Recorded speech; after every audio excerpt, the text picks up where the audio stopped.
Bonjour à tous et bienvenue dans cette session numéro 3 de Wexlog, logiciel qui sera mis en place chez AEIC. Aujourd'hui, nous allons voir la réception à quai, appelée gestion des entrées chez Wexlog. Quelle est la fonctionnalité de cette action? Aujourd'hui, nous allons pouvoir faire connaître dans nos magasins des colis arrivant FCA Orly, donc livrés par un fournisseur avec ses propres moyens, et des colis Xworks où nous aurons envoyé nos propres transports pour aller chercher les colis chez nos fournisseurs. Une fois cette opération validée, le système générera une fiche d'entrée, une étiquette entrée magasin et nous permettra d'avoir des plannings de gestion des inventaires. Plus aucun colis ne rentrera dans le magasin sans être connu du système. Cette opération générera 4 types d'actions. Un labeling, une fiche d'entrée, un email au donneur d'ordre pour lui spécifier que nous avons reçu les colis, un email au client pour lui spécifier que nous avons reçu les colis. Donc ces emails ne sont pas obligatoires, vous pourrez les envoyer ou ne pas les envoyer, mais le système en automatique vous les proposera. Donc je viens de me loguer, j'arrive sur mon dashboard. Encore une fois, des raccourcis que nous pourrons créer ou modifier à volonté. Dans un premier temps, nous allons faire une réception à quai d'un colis qui nous est livré par un fournisseur avec ses propres moyens. L'action se passe dans le TWS. Je vérifie ma section, je suis sur Orly. Je vais dans le TWS, gestion des entrées à quai. Qu'est-ce que je veux faire? Je veux rechercher une entrée? Non, je veux créer une entrée à quai. Je crée mon entrée en lui disant quel est le mode de réception.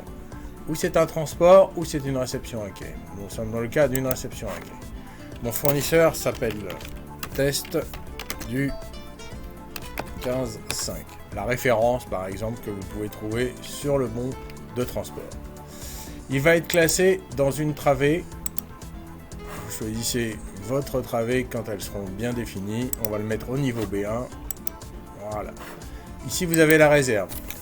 Si vous acceptez les colis partiellement, si vous avez des réserves, vous pouvez noter colis mouillé. Voilà. Le donneur d'ordre. Donc là, typiquement, nous avons choisi un donneur d'ordre spécifique pour faire nos tests. Ça sera Monsieur Dufour Gigi. L'expéditeur, eh bien, ça sera Monsieur Dupont. Donc je continue ma saisie. Là, vous voyez que le système m'en propose beaucoup. Je sais que moi, c'est Dupont Michel. Donc, hop, je vais le valider. Il est connu du système. Le destinataire final, c'est Monsieur Durand. Et là, il m'en propose beaucoup, parce qu'il y a beaucoup de personnes qui s'appellent Durand. Donc je vais lui préciser que c'est Durand Marc. Je rafraîchis mon système et là il m'en propose deux. Donc je vais prendre le premier qui m'a l'air d'être le plus complet. Automatiquement il m'a placé la plateforme de destination qui est la Réunion. Donc là si je veux valider mon entrée à quai, je vais cliquer sur le bouton entrée et là le système me dit ah attention, veuillez au moins entrer une ligne de colisage. C'est normal, vous voulez faire une réception à quai, donc le système vous dit veuillez marquer au moins les dimensions, la nature de marchandise, le poids qui vous ont été communiqués par le magasinier. Je lui dis OK, je me place sur la liste de colisage et là j'ai deux choix. Le premier, c'est d'appuyer sur la petite touche verte qui me donne une ligne où je peux saisir mon poids, mes dimensions et ma nature de l'emballage. Ou je peux aller dans la petite flèche bleue qui me le permet d'éditer en détail. Je vais vous le montrer un petit peu plus tard, mais dans un premier temps, nous allons saisir les poids et dimensions sur la ligne. Vous pouvez voir qu'il est relativement simple d'identifier les informations minimum nécessaires. Donc la quantité. J'ai un colis.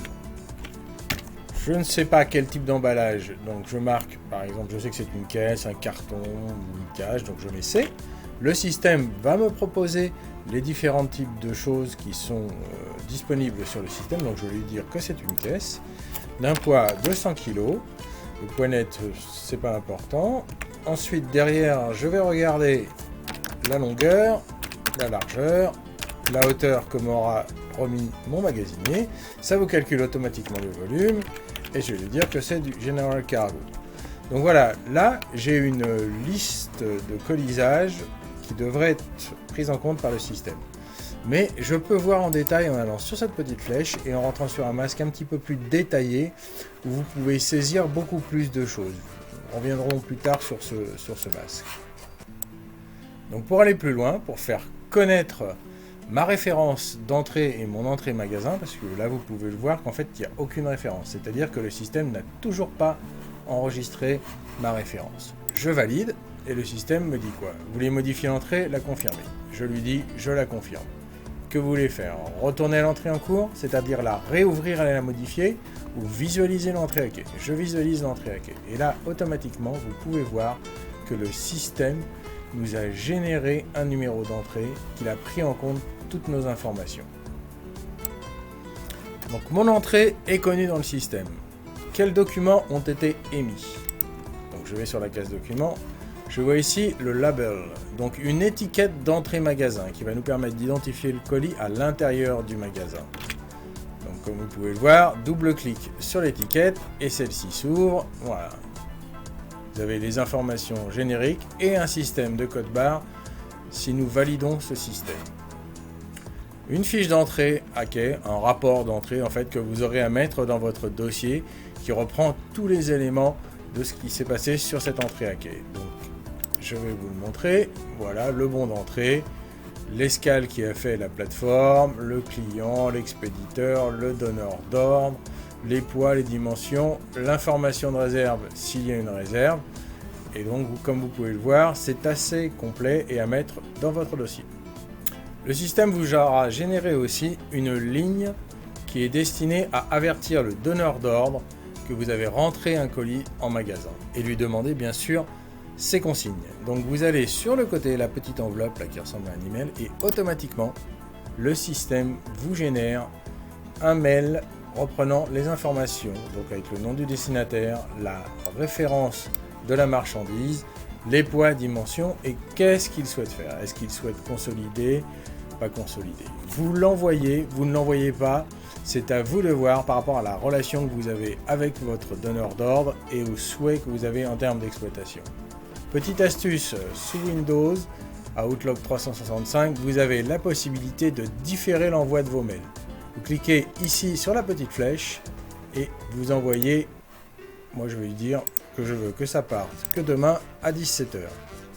Et vous fermez. Et quand vous allez faire envoyer, automatiquement, le système va garder l'email en attente jusqu'à demain 17 h. Note importante, il est impératif de laisser l'ordinateur allumé. Donc là, on ne va pas l'envoyer et je dis que je ne l'envoie pas. C'était juste pour montrer au niveau du test. Donc n'oubliez pas cette option, elle peut être intéressante. Votre entrée à quai est maintenant terminée. Vos colis sont en magasin, étiquetés dans la zone que vous avez spécifiée. Les exploitants vont donc reprendre la suite des opérations pour mettre cette entrée dans un ordre client. Ordre client chez Wexlog égale dossier. Derrière, créer une house et la mettre dans un groupage. Vous aurez à étiqueter de nouveau les colis avec l'étiquette de la house et de la master. N'oubliez pas que l'étiquette que vous avez ici est une étiquette de gestion des inventaires de notre magasin. Et bien voilà, c'est la fin de cette partie numéro 3, entrée magasin. Nous vous donnons rendez-vous pour la partie numéro 4, la création de l'ordre client. Merci à vous et à bientôt.